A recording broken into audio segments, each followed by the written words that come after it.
विनय एक बीमा कंपनी में काम करने वाला लड़का है। उसकी कंपनी उसको एक जगह से दूसरी जगह लोगों से मिलने के लिए भेजती रहती है, जिसके कारण वह अपना घर एक ठिकाने पर नहीं रख सकता। इस बार उसे नेपाल के एक छोटे से पहाड़ी इलाका में जाना था।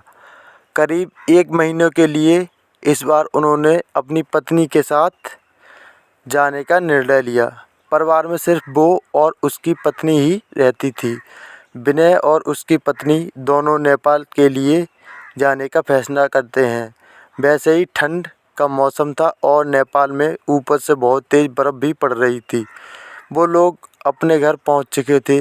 अपने घर पहुंचने के लिए उन्हें बहुत संघर्ष करना पड़ा, क्योंकि घर छोटे से गांव के एक पहाड़ी इलाके में था, जिसकी वजह से वह दोनों थक गए थे।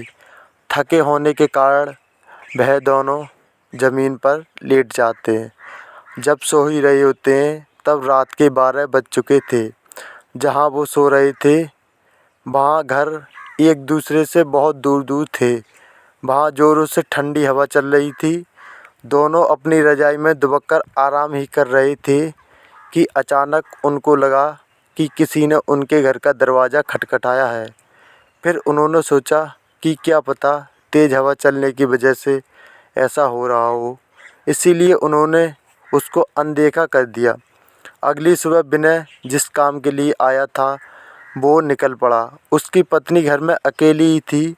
उसको समझ नहीं आ रहा था कि वह घर में बैठे बैठे अपना वक्त कैसे बिताए। उसने सोचा कि चलो ना, क्यों ना बाहर घूमा जाए।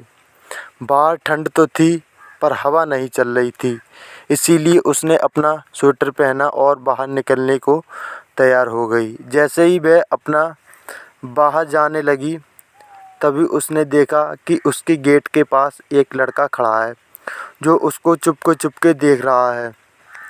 विनय की पत्नी ने उसको अपनी ओर बुलाया पर वह नहीं आया। वह वहाँ से भाग जाता है।